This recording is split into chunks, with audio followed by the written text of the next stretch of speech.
Hello friends, welcome back to my channel Learn Law Buddy LLB. In previous video, we study about the test identification period. Today in this video, we are going to proceed with the next topic, Relevancy of Facts Part 4, which covers Section 8. So Section 8 हमें क्या बताता है? Things said or done by the conspirator in reference to common design. यहाँ पे common design क्या होता है? Common intention, जो हमें कॉमन इंटेंशन के बारे में बताता है, जो कि कॉन्स्पिरेटर्स होते हैं, वो जो कॉमन इंटेंशन होती है उनकी, उसके बारे में बताता है हमें सेक्शन 8। अब इसमें कोई चेंज नहीं हुआ, सिर्फ इलस्ट्रेशंस में चेंज है। गवर्नमेंट ऑफ इंडिया ऐड किया गया है स्टेट की जगह पे, और सिटीज़ के नेम चेंज किए गए हैं। सिर्फ कैलकाटा तो कोलकाता किया गया है, बॉम्बे से मुंबई और काबुल से सिंगापुर किया गया, और कोई इसमें चेंज नहीं किया गया बीएसए में। ये इंडियन एविडेंस एक्ट के सिमिलर है। अब इसमें क्या है कि ये डील करता है किसके साथ? रेलिवेंसी ऑफ थिंग्स सेड और डन बाय कॉन्स्पिरेटर, जो कि एक कॉन्स्पिरेटर ने बोली हैं या की हैं। किसके रेफरेंस में? कॉमन इंटेंशन के रेफरेंस में, कॉमन डिजाइन के रेफरेंस में जो की हैं, उसकी रेलिवेंसी को डील करता है ये सेक्शन। अब हम सिंपल टर्म्स में देखते हैं कि ये सेक्शन का मतलब क्या है। इसका मतलब है एनीथिंग सेड और done by a conspirator before, during or after the conspiracy in reference to the common design is relevant evidence against all the conspirators even if they were not present when the things were said or done. वो कहता है कि इसमें ये बताया गया है कि इस सेक्शन का मतलब ये है कि कुछ भी अगर एक कॉन्स्पिरेटर ने किया है या फिर कुछ कहा है कॉन्स्पिरेसी के पहले, कॉन्स्पिरेसी की दौरान और कॉन्स्पिरेसी के बाद में, जो उन सभी कॉन्स्पिरेटर्स का कॉमन डिज़ाइन था उसकी रेफरेंस में उसने कुछ कहा है या किया है, वो रेलिवेंट एविडेंस होगा किसके अगेंस्ट? सभी कॉन्स्पिरेटर्स के अगेंस्ट। अगर कोई, चाहे वहाँ पे कोई कॉन्स्पिरेटर प्रेजेंट है चाहे नहीं है, फिर भी वो रेलिवेंट एविडेंस माना जाएगा। अब ये जो सेक्शन है वो इम्पोर्टेंट है। क्यों? क्योंकि ये अलो करता है कोर्ट को एविडेंस को अलो करने के लिए, एडमिट करने के लिए, कि जो कि वैसे इनएडमिसिबल होते हैं। ये सेक्शन इसलिए इम्पोर्टेंट है क्योंकि जो एविडेंस इनएडमिसिबल होते हैं जनरली, कोर्ट उन एविडेंस को अलो करता है, एडमिट करता है एज ए एविडेंस। अब कॉन्स्पिरेसी क्या होता है हम देखते हैं। कॉन्स्पिरेटर आता है कॉन्स्पिरेसी में। कॉन्स्पिरेसी होता है जैसे कि ए, बी और सी प्लान करते हैं कि वो डी का मर्डर करेंगे। अब जब डी का मर्डर कर दिया इन तीनों ने, इसका मतलब ये इन्होंने एक कॉन्स्पिरेसी प्लान की थी और ये कॉन्स्पिरेटर्स हैं। ठीक है। अब इनमें से सपोज ए ने कन्फेशन कर लिया कि इन तीनों ने मर्डर किया है डी का, तो ये क्या होगा? ये रेलिवेंट होगा अंडर सेक्शन 8 ऑफ बीएसए। ये रेलिवेंट एविडेंस होगा ये सभी के अगेंस्ट। अब इसमें देखते हैं, एग्जाम्पल दी है कि एक मर्डर केस में कोर्ट में admit a statement made by one of the conspirator to third party about the murder even if the other conspirators were not present when the statement was made. एक murder case में court admit करेगा वो statement जो कि एक conspirator ने third party को बोली है अबाउट द मर्डर, चाहे वहाँ पे कॉन्स्पिरेटर्स जो बाकी हैं वो प्रेजेंट है चाहे नहीं है, फिर भी कोर्ट उसको एडमिसिबल करेगा उस स्टेटमेंट को, और सभी के अगेंस्ट यूज होगी, वो रेलिवेंट स्टेटमेंट मानी जाएगी। ये क्यों होगा? Statement is relevant to the common design of the conspiracy, क्योंकि वो उन सभी का एक कॉमन मोटिव था, कॉमन इंटेंशन था, कॉमन डिजाइन था। अब इस सेक्शन को अप्लाई करने के लिए ये फॉलोइंग रिक्वायरमेंट्स है। कौन कौन सी रिक्वायरमेंट्स है जो नीडेड हैं, अब हम वो देखते हैं। पहली आ गई, there must be a conspiracy. Conspiracy होगी तो तभी तो ये सेक्शन एडमिसिबल होगा, कॉन्स्पिरेटर होगा ही कॉन्स्पिरेसी में। सेकंड आ गया, थिंग्स सेड और done must be in reference to common design of a conspiracy. Conspiracy में सभी का कॉमन डिजाइन होता है, कॉमन इंटेंशन होती है, तो ये मस्ट है कि कॉमन डिजाइन होना चाहिए, कॉन्स्पिरेसी होनी चाहिए। और द थिंग्स सेड और done must have been said और डन बाय अ कॉन्स्पिरेटर। एक कॉन्स्पिरेटर के द्वारा ही ये चीज है जो बोली जानी चाहिए। अगर कोई थर्ड पार्टी आगे बोलती है तो वो इस सेक्शन में रेलिवेंट नहीं होगी। अब हम देखते हैं, एक एग्जाम्पल से इसको समझते हैं। सपोज ए जो है वो बी की वाइफ है और बी का एक्स्ट्रा मैरिटल अफेयर चल रहा है सी से। सी ने बी को मैसेज किया कि I cannot live without you and your wife is coming between us. कि बी का एक्स्ट्रा मैरिटल अफेयर चल रहा है सी से और सी ने उसका मैसेज किया कि मैं तुम्हारे बिना नहीं रह सकती और तुम्हारी वाइफ है जो हमारे दोनों के बीच में आ रही है। तो बी ने क्या कहा सी से कि तुम मार्केट जाओ और वहाँ से गन परचेज करके बुलेट्स के साथ वो लेके आओ, मुझे दो।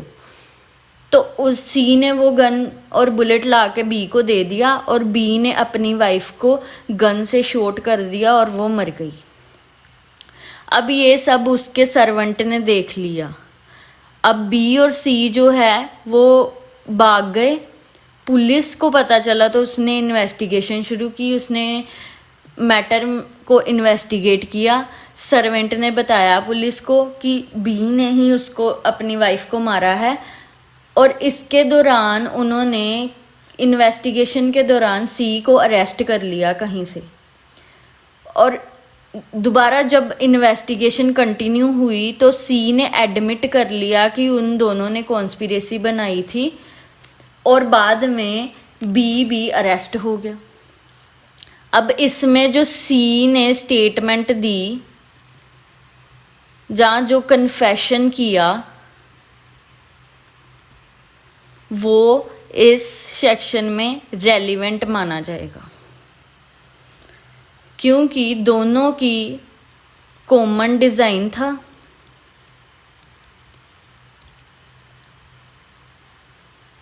कॉन्स्पिरेसी थी दोनों में और ये जो स्टेटमेंट है वो कॉन्स्पिरेटर ने दी। तो ये तीनों रिक्वायरमेंट्स फुलफिल कर रहा है ये, तो इसका मतलब ये सेक्शन 8 में बीएसए के रेलिवेंट होगा। अब देखते हैं हम एसेंशियल्स क्या हैं कॉन्स्पिरेसी को प्रूव करने के लिए। पहला एसेंशियल है there must be reason to believe that there must be a conspiracy, कि उसमें एक रीजन होना चाहिए बिलीव करने के लिए कि वहाँ पे कॉन्स्पिरेसी एग्जिस्ट करती है। There must be prima facie evidence providing a reasonable basis to believe that 2 or more persons have entered into a conspiracy। वहाँ पे एक प्राइमा फेसाई एविडेंस जरूर होना चाहिए, प्रोवाइड करना चाहिए कि जो कि रीजनेबल बेसिस देता है बिलीव करने का कि 2 और 2 से ज़्यादा पर्सन हैं वो इस कॉन्स्पिरेसी में एंटर किए थे। अब सेकंड पॉइंट है कॉन्स्पिरेसी टू कमिट और एक्शनेबल रोंग। अब कॉन्स्पिरेसी जो होती है उसमें दो चीज़ें आती हैं, जहाँ तो वो कमिट करेगा कोई चीज़, जहाँ फिर एक्शनेबल रोंग होगा। ये आ जाएगा क्रिमिनल में और ये आ जाएगा सिविल में।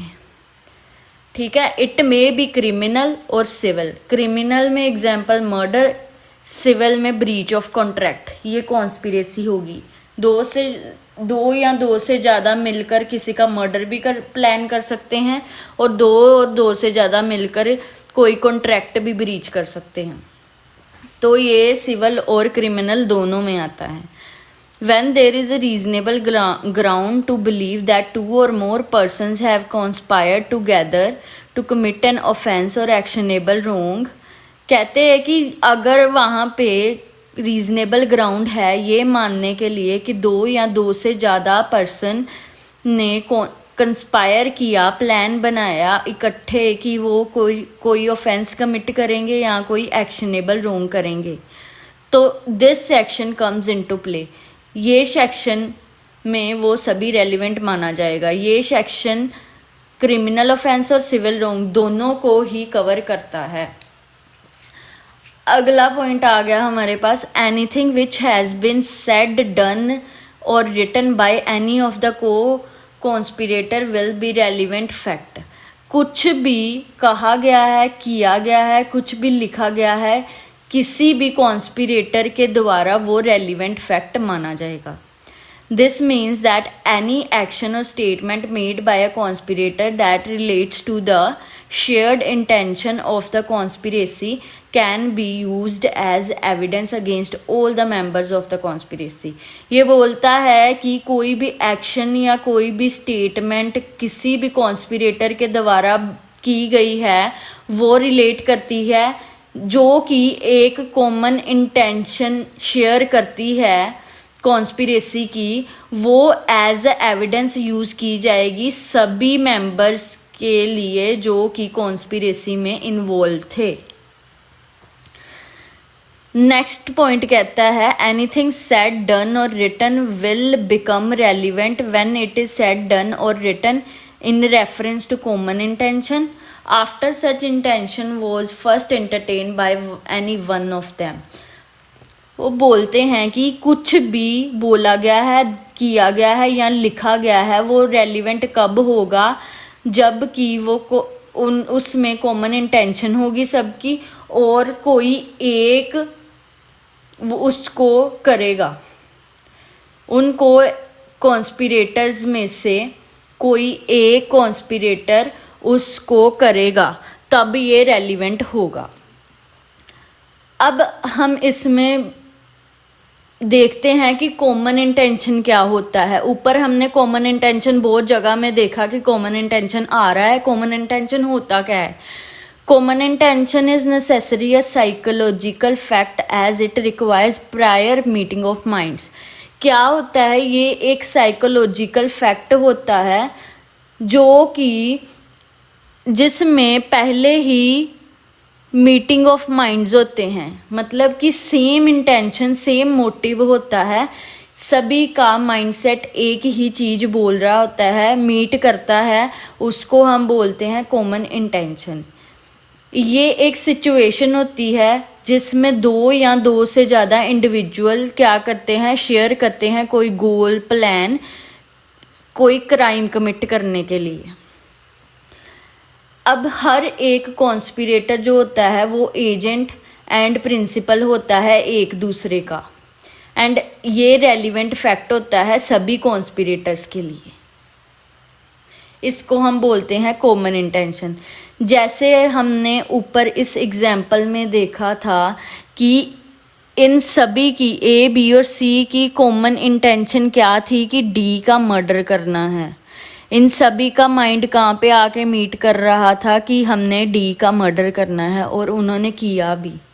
इसको हम बोलते हैं कॉमन इंटेंशन। नेक्स्ट अब जो टर्म्स हैं जो कि हमें देखने को ऊपर मिली, आगे भी देखने को मिलेगी, उसको देखते हैं कि वो क्या होती हैं। पहली आ गई को conspirators.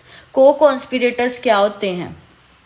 Person who conspires together to do an offence, जो कि एक ऑफेंस करने के लिए दो या दो से ज़्यादा पर्सन कॉन्स्पायर करते हैं, इकट्ठे प्लान बनाते हैं, उसको बोलते हैं को कॉन्स्पिरेटर्स। को कॉन्स्पिरेटर जो है वो क्या होता है? Someone who is involve in a secret plan with others to do illegal और हार्मफुल थिंग। को कॉन्स्पिरेटर कौन होता है? एक पर्सन होता है जो कि इन्वॉल्व होता है एक सीक्रेट प्लान में बाकी सभी के साथ, जो सेम इंटेंशन रखते हैं कोई भी इलीगल और हार्मफुल ऑफेंस या क्राइम करने के लिए। अब जो कॉन्स्पिरेसी है वर्ड, वो क्या है? Act of making such plans और ग्रुप मेकिंग द प्लान्स और प्लान इटसेल्फ।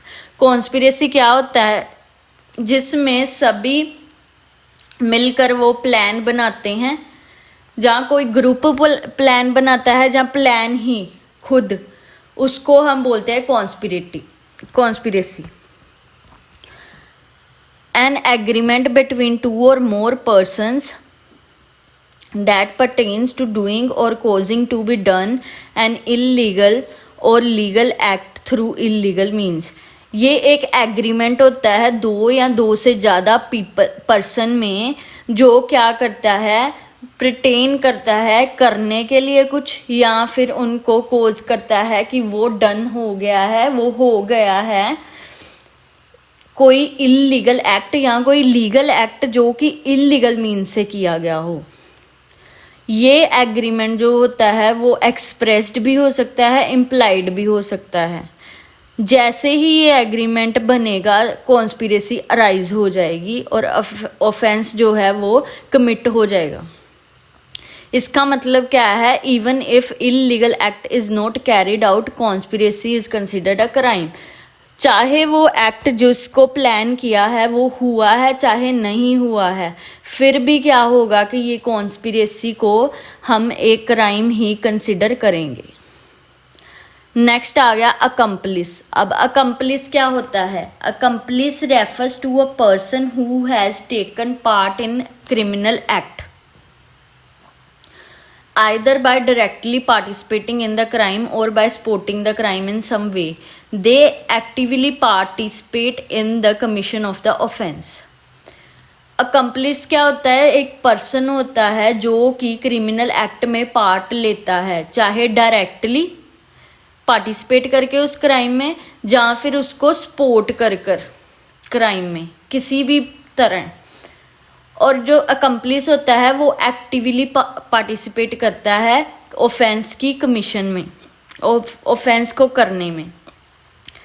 बीएसए क्या करता है? कंसिडर करता है अकम्पलिस को एक कॉम्पिटेंट विटनेस, एक एक्यूज्ड पर्सन के अगेंस्ट, और due to their involvement in the crime their evidence is often considered unreliable and needs to be corroborated with other evidence for increased creditability. कहते कि उनके चाहे इन्वॉल्व हैं वो क्राइम में, फिर भी उनका एविडेंस जो है वो अनरिलायबल कंसिडर किया जाएगा। उसको सपोर्ट की नीड है, किसी और एविडेंस के सपोर्ट की नीड है कि वो उस एविडेंस का क्रेडिटेबिलिटी इंक्रीज्ड कर सके। ठीक है, नेक्स्ट आ गया हमारे पास को एक्यूज्ड। को एक्यूज्ड कौन होता है? वो पर्सन होता है जो कि एक्यूज्ड ही होता है, जो क्राइम कमिट करता है बाकियों के साथ मिलकर एक सेम केस में। इसमें सेम केस में ट्रायल होना बहुत ज़रूरी है, फिर ही को एक्यूज्ड माना जाएगा। ये टर्म है जो वो is often used when multiple individuals are allegedly involved in the same criminal activity or tried together. कहते कि ये टर्म तब यूज की जाती है जब कि एक से ज़्यादा, दो या दो से ज़्यादा इंडिविजुअल जो है वो इन्वॉल्व होते हैं एक सेम क्रिमिनल एक्टिविटी में और उनका ट्रायल इकट्ठा चलता है। दे मे और may not be directly involve in the offence. वो डायरेक्टली इन्वॉल्व हो भी सकते हैं, नहीं भी हो सकते। को accused face charges together for the same offence, कि वो चार्जेस जो हैं उन पे लगते हैं वो सेम ही लगते हैं सभी में, सेम ऑफेंस के अंडर। सम को accused may be active participants while other may have indirect involvement. कुछ को एक्यूज जो होते हैं वो एक्टिवली पार्टिसिपेट करते हैं और बाकी जो हैं वो उनकी डायरेक्ट इन्वॉल्वमेंट होती है। उनका लेवल जो होता है कल्पेबिलिटी का वो उनके रोल पे वेरी करता है। अब ये हम देखते हैं कि जो कन्फेशन होता है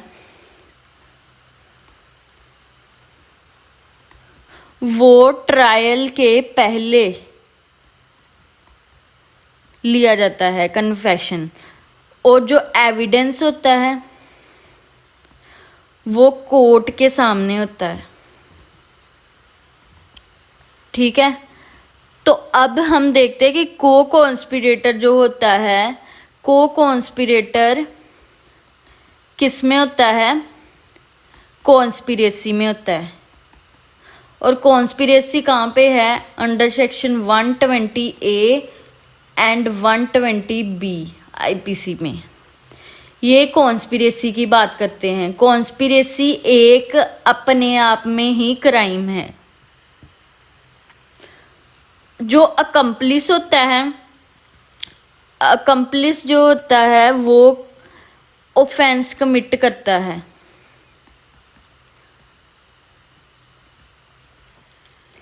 ठीक है, पार्टिसिपेट करता है क्राइम में। ये क्या होता है, ये क्राइम पार्टनर होता है जो कि मिलकर क्राइम करते हैं। और को एक्यूज्ड क्या होता है, जो कि सेम ट्रायल में ही जिनका ट्रायल हो रहा हो सेम केस में। ये डिफरेंस है इन तीनों में। वैसे तो टर्म्स सेम ही है, मतलब सभी के सेम ही है, लेकिन माइनर सा डिफरेंस है। अब हम देखते हैं कि आर वर्सेस ब्लेक में क्या कहा गया है। Where two accused A and B were charged for conspiracy to defraud the customs officers by certain imported goods to be carried away from a port without payment of full custom duty, it was held that evidence of entries made by A in several documents used for carrying out the fraud was admissible against B also. But the evidence of a check drawn by A in favor of B after the fraud was completed was not admissible. बोलते हैं कि A और B जो हैं वो दो accused हैं जो कि चार्ज्ड किए गए किसके अंडर, कॉन्स्पिरेसी के लिए, फ्रॉड करने के लिए। किसके साथ, कस्टम्स ऑफिसर के साथ। उन्होंने क्या किया, इंपोर्ट किए कुछ गुड्स जो कि वो कैरीड अवे करके लेके गए पोर्ट से, पूरी पेमेंट किए बिना कस्टम ड्यूटी की। तो ये क्या है, इट वॉज हेल्ड, क्या हेल्ड किया गया कि एविडेंस है जो एंट्रीज का मेड बाय ए के द्वारा जो एंट्रीज की गई उसका जो एविडेंस है सेवरल डॉक्यूमेंट्स में वो यूज्ड किए जाएंगे कैरी आउट द फ्रॉड। जो कि फ्रॉड बताते हैं कि उन्होंने फ्रॉड किया है वो क्या है, एडमिसिबल होंगे बी के अगेंस्ट। बट उन्होंने कहा कि जो एविडेंस है चेक का जो ए ने बी के फेवर में दिया फ्रॉड के बाद वो एडमिसिबल नहीं होगा। तो इसमें लॉर्ड रिट ने क्या ऑब्जर्व किया कि जो वर्ड्स है कॉमन इंटेंशन वो क्या सिग्निफाई करता है, common intention existing at the time when the things were said done written by one of them. तो इसमें कॉमन इंटेंशन के बारे में बताया गया कि कॉमन इंटेंशन कब होती है, एग्जिस्टिंग कब एग्जिस्ट करती है, उस टाइम पर जब वो चीज कही गई, की गई या लिखी गई किसी एक के द्वारा। अब Mohammed Khalid versus west of Bengal में क्या कहा गया कि पोस्ट अरेस्ट स्टेटमेंट्स हैं वो रेलिवेंट नहीं होगी सेक्शन 8 BSA में, क्योंकि अरेस्ट के बाद जो स्टेटमेंट दी गई है तब वो पर्सन कॉन्स्पिरेसी से बाहर आ चुका है क्योंकि उसकी अरेस्ट हो चुकी है, इसलिए वो स्टेटमेंट्स रेलिवेंट नहीं होंगी। अब हम देखते हैं सेक्शन 24 क्या बोलता है। अब सेक्शन 24 कैसे आया, अभी हमने ऊपर पढ़ा था कि कन्फेशन जो होते हैं वो ट्रायल के पहले होते हैं और जो एविडेंस होता है वो कोर्ट के सामने होता है। तो अब जनरली क्या होता है कि जो एविडेंस होता है वो अलाउड नहीं होता। जो को कॉन्स्पिरेटर अपने अदर को कॉन्स्पिरेटर के अगेंस्ट जो देता है कन्फेशन या एविडेंस वो एडमिसिबल नहीं होता, पर ये सेक्शन 24 के अंडर इसको अलाउ किया जाता है। अब हम एक छोटी सी एग्जाम्पल देखते हैं। एग्जाम्पल जैसे कि ए और बी ने सी को मार दिया, इसमें ये दोनों पे 302 आईपीसी का चार्ज लगा। अब इस एग्जाम्पल में अगर ए कहता है कि I stand by there and so B killed सी।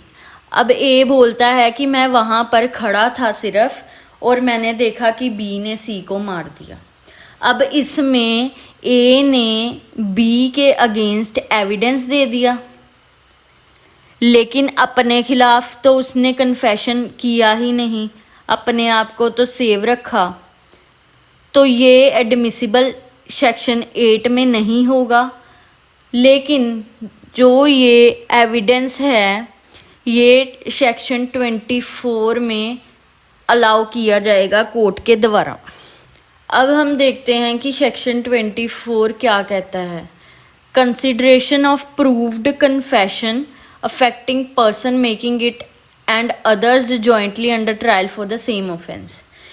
ये बोलता है कि अगर जब more than one person jointly try होता है सेम ऑफेंस में, तब वो केसेस में जो कन्फेशन है एक एक्यूज्ड का को एक्यूज्ड, इसमें आता है कन्फेशन ऑफ को एक्यूज्ड,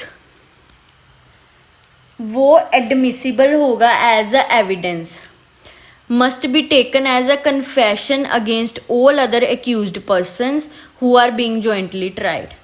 वो कहता है कि अगर एक से ज़्यादा पर्सन जॉइंटली ट्राई किए गए हैं, जॉइंटली उनका ट्रायल हो रहा है एक सेम ऑफेंस में, तब वो केस में जो कन्फेशन एक एक्यूज्ड देगा वो सभी के अगेंस्ट एडमिसिबल होगा एज अ एविडेंस, और वो जो कि जॉइंटली ट्रायल में होंगे उस टाइम पे।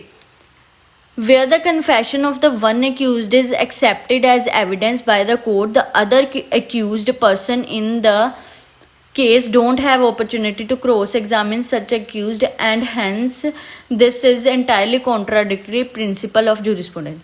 वो बोलते हैं कि अगर यहाँ पे हम बोल रहे हैं कि एक accused का एक को एक्यूज्ड का कन्फेशन जो है वो बाकी सभी के अगेंस्ट भी यूज होगा, तो इसका मतलब है बाकी सभी को क्रॉस एग्जामिन करने का, अपना पॉइंट रखने का मौका ही नहीं दिया जाएगा। तो ये कॉन्ट्राडिक्ट करता है जूरिस्प्रूडेंस के प्रिंसिपल को। वो कौन सा है? ऑडी अल्ट्रम पार्टम बीइंग हेयर्ड का प्रिंसिपल है कि जूरिस्प्रूडेंस में प्रिंसिपल है कि सभी को राइट है कि सभी अपना पक्ष रख सके, सभी को सुन सकें, लेकिन ये उसको कॉन्ट्राडिक्ट करता है। अब हम देखते हैं कि एक्सप्लेनेशन 1 क्या दी गई है इसकी। एक्सप्लेनेशन 1 में बताया गया है कि ऑफेंस जो इस सेक्शन में यूज हुआ है उसमें अबेटमेंट और attempt to commit the offence भी है। अबेटमेंट और अटेम्प्ट भी उस ऑफेंस में इंक्लूड हैं। एक्सप्लेनेशन 2 क्या बोलता है कि बीएसए में ऐड की गई है ये एक्सप्लेनेशन, इंडियन एविडेंस में नहीं थी, इसमें ऐड की गई है कि एक ट्रायल जो कि 2 से ज़्यादा पर्सन्स का है, then one held in the absence of the accused who has absconded or who fails to comply with the proclamation issued under this shall be deemed to be a joint trial for the purpose of this section. कहते कि एक trial है जो कि 2 से ज़्यादा persons का है, तो अगर ये हेल्ड किया है कि एक ही एब्सेंस में एक एक्यूज्ड वहाँ से भाग गया, जहाँ फिर जो प्रोक्लामेशन सेक्शन 84 में दी गई है भारतीय नागरिक सुरक्षा संहिता में, उसको कंप्लाई करने में फेल हो गया, तो वो क्या माना जाएगा कि वो भी उसी जॉइंट ट्रायल में आता है, सेम पर्पस जो कि इस सेक्शन का है, वो भी जॉइंटली ट्रायल किया जाएगा बाकी को एक्यूज्ड के साथ। अब इस सेक्शन के एसेंशियल्स क्या हैं कि 2 या 2 से ज़्यादा एक्यूज्ड होने चाहिए, जॉइंट ट्रायल होना चाहिए, सेम ऑफेंस होना चाहिए, और एक एक्यूज जो है वो उसने कन्फेस किया हो ऑफेंस सभी के अगेंस्ट। अगर 2 हैं तो दोनों के अगेंस्ट, अगर ज़्यादा हैं तो सभी के अगेंस्ट। अब हम देखते हैं कि Kashmira Singh versus state of MP में क्या बोला गया। इसमें बोला गया कि जो अक्यूज्ड कश्मीरा थी, गुरुदयाल उसका ब्रदर था और पृथ्वीपाल जो था वो गुरुदयाल का बेटा था। एक गुरबचन जो कि रिक्शा पुलर था इस केस में, वो सभी जॉइंटली एक्यूज्ड थे कॉन्स्पिरेसी में उस बच्चे को मारने के लिए, कश्मीरा को मारने के लिए उन्होंने कॉन्स्पिरेसी बनाई थी और वो जॉइंटली एक्यूज्ड थे इस केस में। तो सुप्रीम कोर्ट ने इस केस में क्या इशू किया, सम कंडीशंस इशू की जो कि फुलफिल होनी चाहिए before taking into consideration of confession को कंसिडरेशन में लेने से पहले कुछ कंडीशंस फुलफिल होनी चाहिए। वो कंडीशंस क्या थी? पहली थी जॉइंट ट्रायल, कि जो पर्सन कन्फेशन दे रहा है और बाकी सारे एक्यूज्ड हैं जो जिनके अगेंस्ट वो दे रहा है, वो सभी जॉइंटली ट्रायल में होने चाहिए, उनका एक ही ट्रायल होना चाहिए। दूसरा है सेम ऑफेंस, सभी एक्यूज जो हैं वो ट्राइड होने चाहिए सेम ऑफेंस में। तीसरा है कन्फेशन जो है वो बाकी सभी जो कन्फेशनर है उसको और बाकी सभी एक्यूज्ड को अफेक्ट करना चाहिए। ये तीनों कंडीशंस फुलफिल होनी चाहिए, तभी वो सेक्शन 24 ऑफ बीएसए में रेलिवेंट होंगी। तो आज की क्लास में हमने यही करना था। नेक्स्ट क्लास में हम अब और अकम्प्लिस के बारे में पढ़ेंगे और एक छोटा सा सेक्शन और करेंगे। So friends, the PDF link of this class is in description. If you like this video, then please like, comment and share the video, and do subscribe the channel and click on the bell icon for the notification of next video. Thank you.